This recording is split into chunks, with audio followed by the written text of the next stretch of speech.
მაშინ როდესაც დემონსტრანტებზე თავდასხმებში მონაწილე 10-ობით თუ 100-ობით ადამიანი, რომლებმაც დაამტვრიეს უამრავი ადამიანი, დაასახიჩრეს, დააზიანეს ასე შემდეგ, არ არიან დაპატიმრებული, არანაირი სერიოზული ცდილობები მათი მხრიდან შესაბამის სამსახურების მხრიდან სავარაუდოდ არ მიმდინარეობს და მხოლოდ რამოდენიმე პირი არის დაკავებული ზემოხსენებულ საქმეებზე და ისიც ერთწლიანი თუ წელიწადიდან ნახევრიანი დაგვიანებით. ამ ვითარებაში, რა თქმა უნდა, ქალბატონ ელენე ხოშტარიასა და ქალბატონ ზია მაღლობელის თავისუფლების აკვეთა ზემოხსენებულ საქმეებზე და ასევე მრავალი ადამიანის დაპატიმრება საპროტესტო აქციებთან დაკავშირებით, რა თქმა უნდა, სერიოზულ განცდასაც შეეს ეგრეთ წოდებული შერჩევითი სამართლისა, ხოლო საქართველოს კონსტიტუციის მე-11 მუხლი კი იმ თავითვე კრძალავს შერჩევით სამართალს, როდესაც ზემოხსენებულ მუხლში ლაპარაკი არის, რომ ყოველი ადამიანი თანასწორია სამართლის წინაშე. აქედან გამომდინარე, და ხოლო ყველა სამართლებრივი აქტი, საქართველოს ყველა სამართლებრივი აქტი უნდა იყოს შესაბამისობაში და არ უნდა ეწინააღმდეგებოდეს საქართველოს კონსტიტუციას. ასე არის საქართველოს იურისპრუდენციაში, არის საქართველოს საკანონმდებლო მოწყობა. და აქედან გამომდინარე, მოგიწოდებთ ოცნების ლიდერებო, რომ მაქსიმალურად სადოთ მაქსიმალურად დაიწყოთ დემოკრატიული ცვლილებები, მათ შორის საკანონმდებლო დონეზე იფიქროთ რაიმე მექანიზმის მოფიქრებაზე საპროტესტო აქციებთან დაკავშირებით დაპატიმრებულ ადამიანებთან დაპატიმრებულ დაკავებულ თუ თავისუფლება აღკვეთილ ადამიანების მიმართულებით ადამიანების მიმართ, ხოლო ბატონ მიხეილ ყაველაშვილს კიდევ კვლავ და კვლავ მოგიწოდებთ, რომ გამოიყენოთ შეწყალების ფენომენი ზემოხსენებული პირების მიმართ, ასევე ოცნების ლიდერებს მოგიწოდებთ დაუყოვნებლივ დაიწყოთ საკანონმდებლო ცვლილებები დემოკრატიის მიმართულებით, მათ შორის ბოლოხანებში მიღებული საკანონმდებლო ცვლილებები, რომლებიც მაქსიმალურად ზღუდავენ ადამიანის უფლებათა შეკრებისა და მანიფესტაციის შესახებ, რომელიც წესით და რიგით გარანტირებული არის კონსტიტუციით.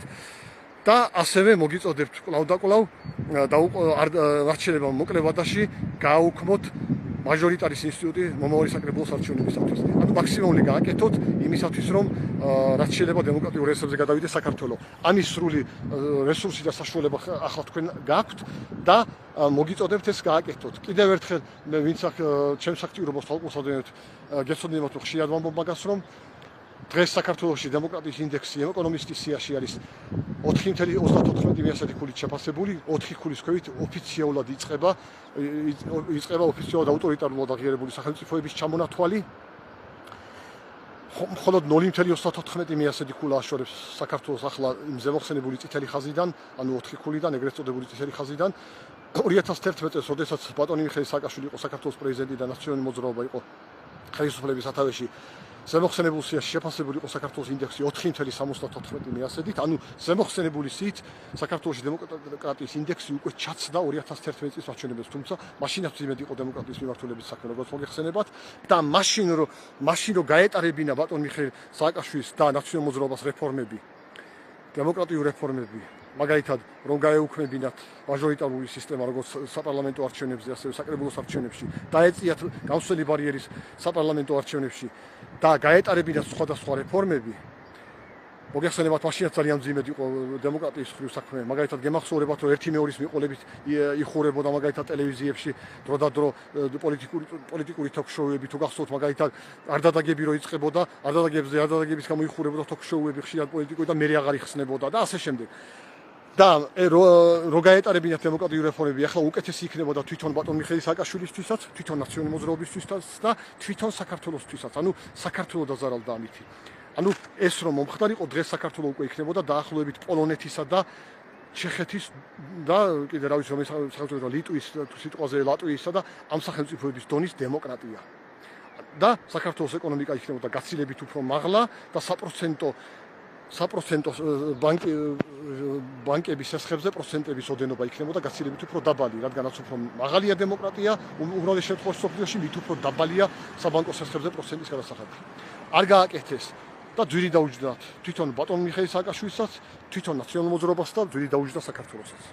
ჩემთვის ახლა ამ შემთხვევაში იმათ ძვირი დაჯდომაზე უფრო მნიშვნელოვნად, იმათ რომ დაუჯდათ ძვირი, იმაზე გაცილებით უფრო მნიშვნელოვნად მიმაჩნია ის, რომ საქართველოს დაუჯდა ძვირი. და აქედან გამომდინარე, მოგიწოდებთ ოცნების ლიდერებო, ნუ გაიმეორებთ იგივეს. გააქვთ ახლა მომენტი, დაიწყეთ დემოკრატიული რეფორმები. თქვენ შეგიძლიათ გაატაროთ ისეთი რეფორმები, რომ მაგალითად ერთ წელიწადში საქართველოში დემოკრატიის ინდექსი აცდეს 5 ქულასაც. მაგალითად 2013 წელს, როცა თქვენ ახალი მოსული იყავით, 2011-ში რო იყო 4.74, შემდეგ 12-ში აიწია 5 ქულაზე მაღლა, როდესაც მოხდა ხელისუფლების გადავარება არჩევნების გზით და 13-ში უკვე 5.95-მდე ავიდა, ანუ 6 ქულას დაუკაკუნა. და 6 ქულიდან უკვე ოფიციალურად დემოკრატიული სახელმწიფოების ჩამონათვალი იწყება და 10 ქულა არის მაქსიმუმი. მაგრამ მე გარკვეული პერიოდი გაჩერებული იყო დემოკრატიის ინდექსი, ცოტა პლუს მინუს, ხან ზევით, ხან ქვევით დიდი სხვაობა მაინც არ იყო და მე უკვე დაახლოებით 2019 წლიდან, აი გავრილოვის ღამე რომ მოხდა, დაახლოებით იმ პერიოდიდან განსაკუთრებით იწყება დემოკრატიის დაღმასვლა და წარმოიდგინეთ 2013-ში რო იყო 5.95 მეასედი ქულა, დღეს უკვე 4.34 მეასედი ქულაა. კიდე 0.34, კიდე 0.35 ქულით რო დაიწიოს, უკვე საქართველოს თქვათ და ასეთ შემთხვევაში საქართველოს უკვე გადავა ოფიციალურად ავტორიტარულად აღიარებულ სახელმწიფოთა სიაში, რაც ნიშნავს იმას, რომ ასეთ შემთხვევაში ასეთი რამე რომ მოხდეს, თქვათ და საქართველოს ევროკავშირის წევრობის კანდიდატობა ევროკავშირის კანდიდატობასთან შეუთავსებელი გახდება საქართველოსში დემოკრატიის მდგომარეობა. საქართველოს დემოკრატიის მდგომარეობა კი არის ავტორიტარული რეჟიმი და საქართველოს მოქალაქეებისათვის უვიზო გადაადგილებისთვისაც, რაც საქართველოს ეკონომიკაზე მოახდენს გამანადგურებელ დარტყმას და რაც კიდევ მნიშვნელოვნად გააძვირებს საქართველოში საბანკო სესხებზე პროცენტის ოდენობას. აი ვისმენთვის ასე სისტემები გაინტერესებთ, ერთ რაღაცას კი ირჩევთ. ხელოვნურ ინტელექტს უბრალოდ შეეკითხეთ ინტერნეტში, საქართველოში 4%-ო ჩასწრეს დემოკრატიის ინდექსი, რა მოხდება საქართველოში მათ შორის ეკონომიკის და საბანკო სესხების პროცენტების ოდენობის მიმართულებით თქვა და ხელოვნური ინტელექტი თუ ჩამოყალიბებულად ამ შეკითხვას დეტალებში გიპასუხებთ.